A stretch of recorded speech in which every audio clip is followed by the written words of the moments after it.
My dear precious soul, let me speak gently to your heart today. There comes a time in every life when the eyes must stop scanning the room for validation and turn inward to gaze upon the soul God placed in your chest. There is something sacred, something holy, about learning to mind your own garden before you inspect the weeds in someone else's. Now, I've lived long enough to know that comparison is a thief and jealousy is its wick accomplice.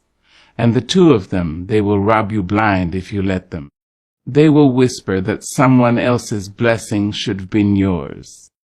They will have you doubting your worth, questioning your purpose, and measuring your journey against a road that was never meant for your feet.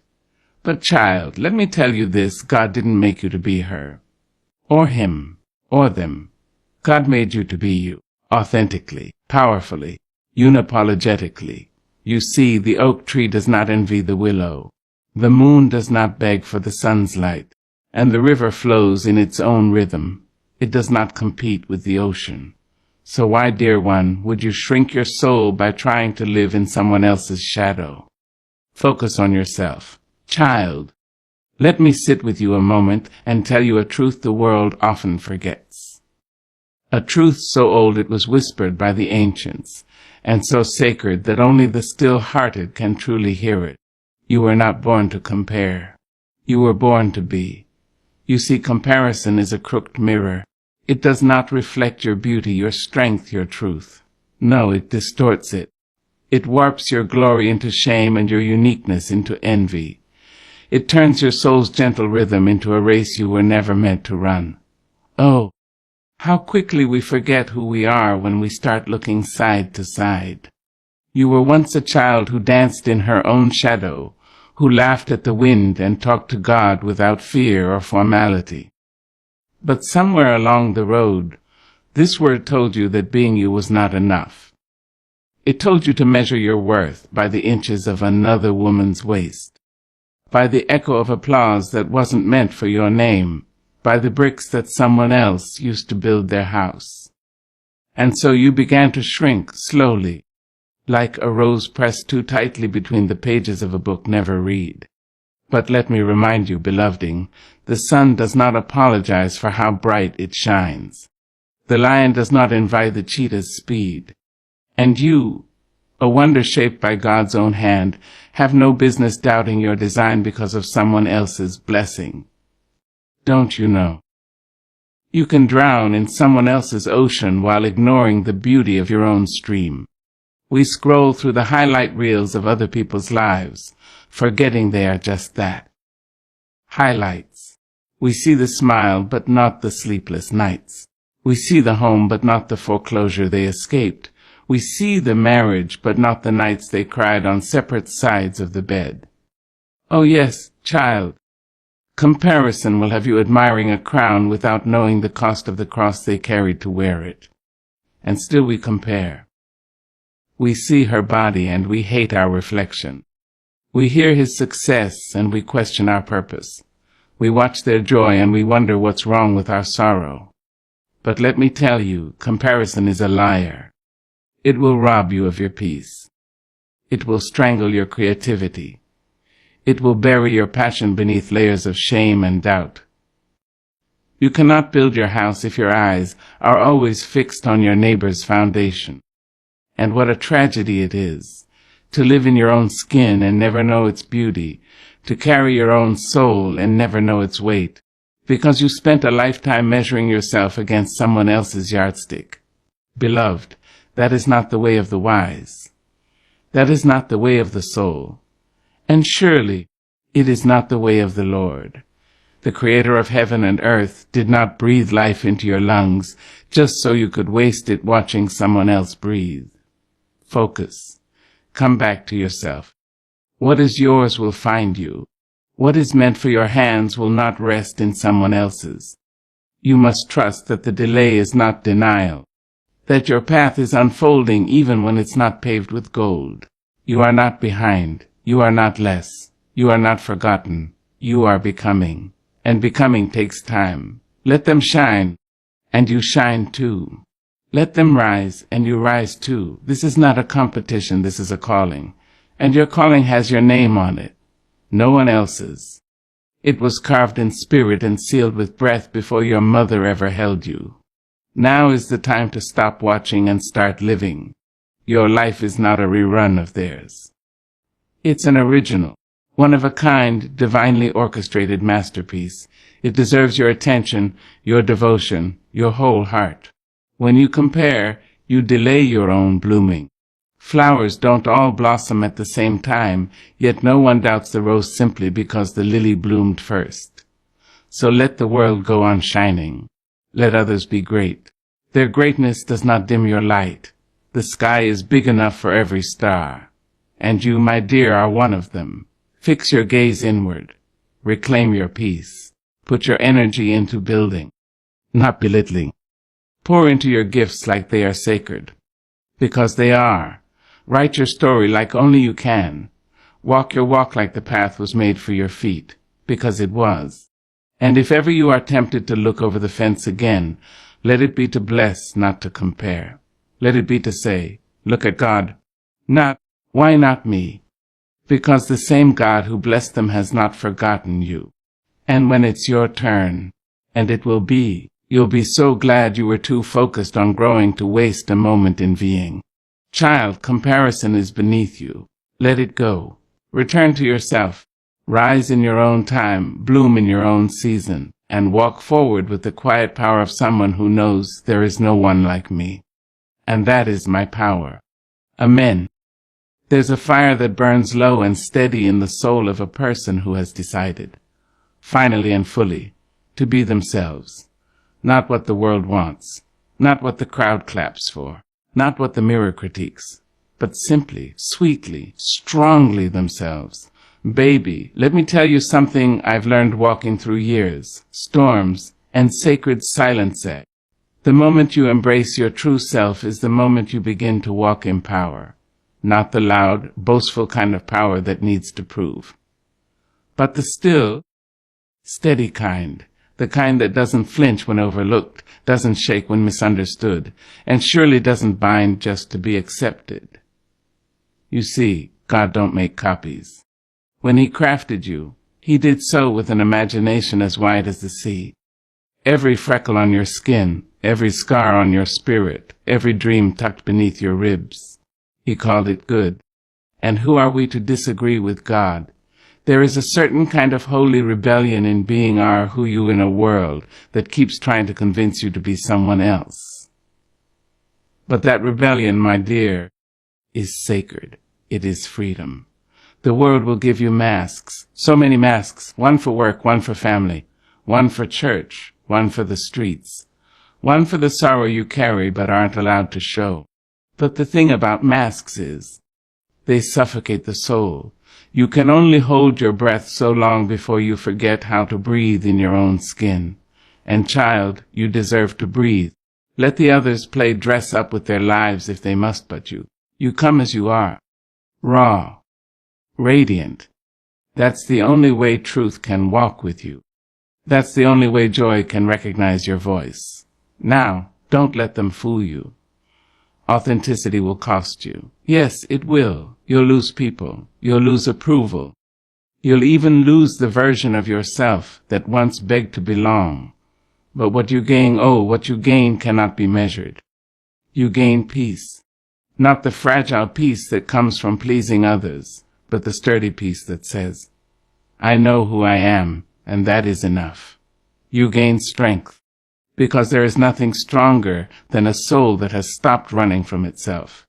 You gain purpose, because purpose can only find a person who is still enough, true enough, and bold enough to receive it.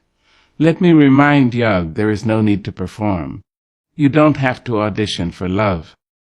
You don't have to hustle for worth.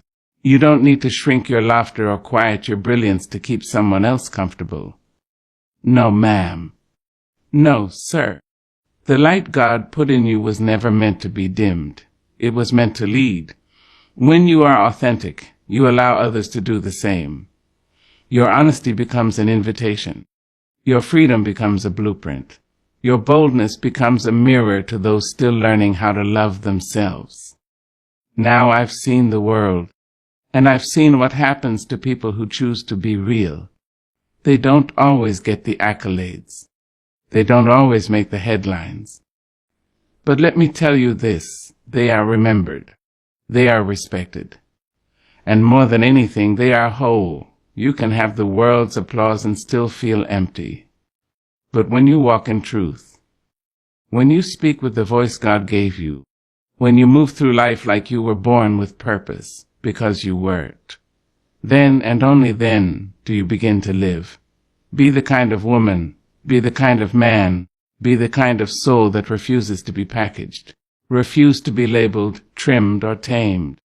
Refuse to be everyone's version of. Just right. There is such richness in being too much for the wrong people, and just enough for the divine purpose set before you.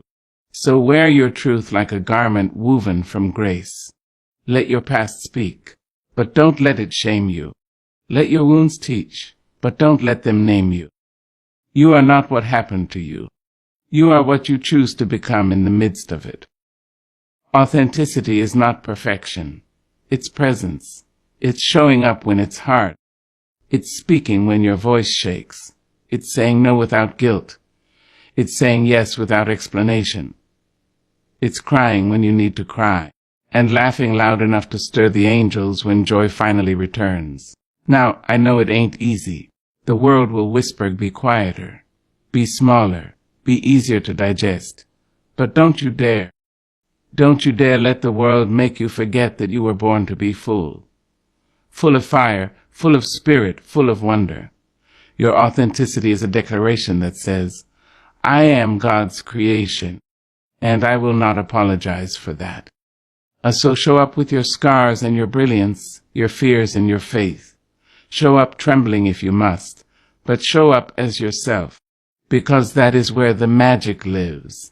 That is where the healing begins. That is where the light gets in.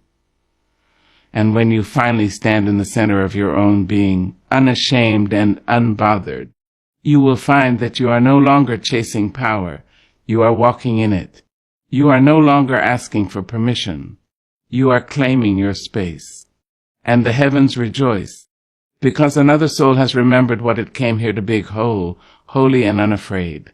So take a deep breath, love. Strip off the roles they gave you. Lay down the masks. Unlearn the lies, and rise, just as you are, because the moment you do, the world shifts, the earth applauds, and the sky bends low to whisper, well done, child. You remembered who you are, and for that you are already victorious. Amen. There is a slow poison that seeps into the bones of the bold and the quiet alike, and that poison is comparison. It does not roar like rage nor sting like betrayal, but oh, how it steals. It creeps in softly, through a glance, through a whisper, through the scroll of a screen, and before you know it, you have forgotten your own name, your own grace, your own lane. Child, you were never meant to be someone else. You were never designed to fit the mold of another person's life. You were born with a signature soul, a sacred rhythm, a divine assignment. But when you start measuring your worth against what someone else is doing, having, saying, or becoming, you lose your footing. You stumble away from your purpose and into a place of confusion. Now, I have known envy. I have stared it in the face. I have seen it dressed up in Sunday clothes, smiling with tight lips and tired eyes. Envy doesn't always look like jealousy. Sometimes it looks like silence. Sometimes it looks like shrinking when someone else shines. But however it shows up, it always brings sorrow. See, comparison is not just a thief of joy. No, it is a destroyer of identity. It tricks you into believing that someone else's blessing is a threat to your own. But let me tell you, my dear, there is room. There is enough. There is more than enough for each soul to rise, for each dream to bloom, for each gift to be poured out like oil upon the earth. We were never made to compete. We were made to contribute. You can admire another woman's beauty without questioning your own. You can celebrate another man's success without feeling smaller in your own skin. You can witness someone else's moment in the sun and still trust that yours is coming. Because it is. Oh yes, it is. The sun does not apologize for shining, and neither should you. And just because the moon glows in a different hour does not mean it is any less majestic. Your time will come. Your bloom will break forth. But not if you're too busy watching someone else's garden grow. I say this with love, with fire, and with faith. Put your eyes back on your own paper. Stop looking left. Stop looking right. The race is not against her, him, or them. The race is against the lie that says you are not enough. That lie has been passed down through generations.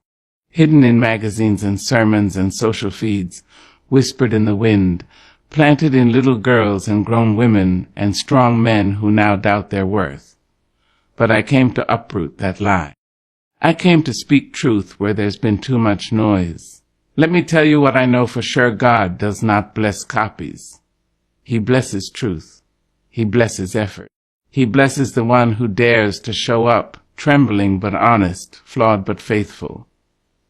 So why waste another day wishing you were shaped like her, built like him, walking in their shoes? Those shoes weren't made for your journey. Those shoes would blister your feet and slow your stride. Your walk is sacred. It may be slower. It may be quieter. It may not come with applause or a parade. But baby, it is yours. And that is enough. Now hear me when I say this. Comparing your behind the scenes to someone else's highlight reel will leave you bitter and broken. You don't know what it took for them to get there. You don't know the nights they cried, the prayers they whispered, the failures they buried. So don't you dare envy someone's glory without understanding their story. Instead, lean into your own. Turn the pages of your life and find the gold in the struggle, the beauty in the becoming.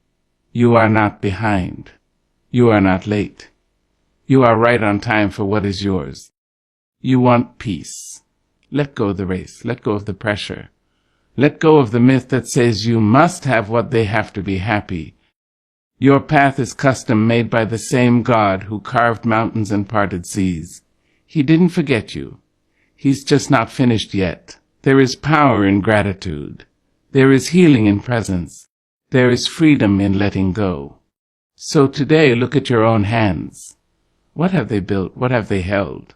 What prayers have they lifted? That is holy. Look at your feet. Where have they walked? Through fear, joy. That is sacred. Look at your reflection. Not with judgment, but with grace. You are not perfect, but you are purposeful. You are not lacking. You are learning. You are not broken. You are becoming. And every time you choose to focus on your own growth instead of someone else's gains, you win. Every time you speak life over yourself instead of comparing your chapter 1 to someone else's chapter 20, you rise. And every time you bless someone else's journey without questioning your own, you are free. Now that, my dear, is power. So promise me this. Next time you feel the urge to measure your life by someone else's yardstick, you will stop, breathe, and remind yourself of the true thing: I am enough. I am called. I am chosen. I am becoming all I was born to be, not in her image, not in his shadow, but in my own divine light. That sweet soul is the kind of freedom no one can take from you. That is the kind of self-love that sings louder than shame and dances taller than doubt. That is the kind of truth that sets the world on fire. And you, beloved, were made to burn with that truth. So go on. Let them run their race, but you walk your own path with your head high, your heart open, and your soul anchored in the knowing that what is meant for you cannot miss you. Because when you let go of comparison, you make room for confidence. And when confidence comes home, peace is not far behind. There will always be noise. You can dress it up in a chair robe, give it a pulpit, or hand it a microphone, and still it will be noise. It shouts from the corners of your doubt, creeps through cracks in your resolve, and dances with delight when you forget who you are. The world is loud, child. It is a sea of opinions wrapped in certainty, shouting, do this, be that, look like her, act like him. But you, precious soul, were not created to live by the volume of the crowd. You were designed to be led by the still, small voice within. You see, there's a sacred quiet that lives deep in the bones of those who know themselves. It doesn't need validation. It doesn't seek permission. It doesn't ask, am I enough? For it already knows the answer. That quiet comes from knowing you are made of divine dust, that your worth is not up for debate, that your journey, your path, your purpose are all your own. But oh, how easy it is to forget that truth when the noise grows loud. You turn on the television, and it tells you what beauty should look like. You scroll your screen, and it shows you who's trending, who's winning, who's being seen. Friends and strangers alike will speak over your dream as if it is theirs to narrate. Some will whisper from love, others will murmur from fear, but it is all noise nonetheless. And if you're not careful, you'll begin to tune your soul to the wrong frequency. You'll start shrinking your light to make others more comfortable. You'll ignore your calling to chase their applause. You'll abandon your voice and take up theirs, hoping it will somehow make you more whole. But you can't hear heaven when the world is too loud. You can't walk straight when you're looking side to side. And you can't move forward with confidence when your heart is cluttered with every opinion but your own. So I say this with love wrapped in steel, silence the noise. I don't mean silence people forever, no. I mean learn to pause, learn to pull back, learn to step into stillness until you can once again recognize the sound of your own spirit speaking. God never needed a megaphone to get through to you. But you must be willing to turn the volume down on the world if you want to hear what he has to say. There's wisdom in quiet. There's peace in pulling away. Some of your most sacred breakthroughs will not come in a crowd. They will come in solitude. In the still morning hours before the city wakes. In the whisper of wind brushing against your cheek. In the moments you dare to sit alone with your own heart and not run from what it says. But we've been taught to fill every silence, haven't we? Taught that if things get quiet, something must be wrong. But let me tell you, some of the most dangerous people I know are the ones who've learned to be still, who don't need to prove themselves, who don't need to chase attention, who have made peace with the sound of their own soul. When you silence the noise, you stop living for performance. You stop needing to be liked, noticed, praised. And you start living with intention, with clarity, with courage. That's when you begin to move different. You walk into rooms without needing approval. You speak truth without trembling. You choose peace over popularity. And you give yourself permission to grow without needing everyone to understand your process. Everybody won't understand your quiet. That's all right. Everybody won't respect your boundaries. That's all right too. You are not living to be understood by the crowd. You are living to be aligned with your Creator. And God is not found in chaos. He is found in the calm. I remember times when I thought I needed to respond to everything, to defend myself, to explain, to make people see what I meant, what I felt, what I was trying to do. But the older I got, the more I realized silence can be an answer. Stillness can be a strategy, and peace is often more powerful than any argument. Let them say what they will. Let the world do what it does. Let the noise rise if it must. But you, child, stay anchored.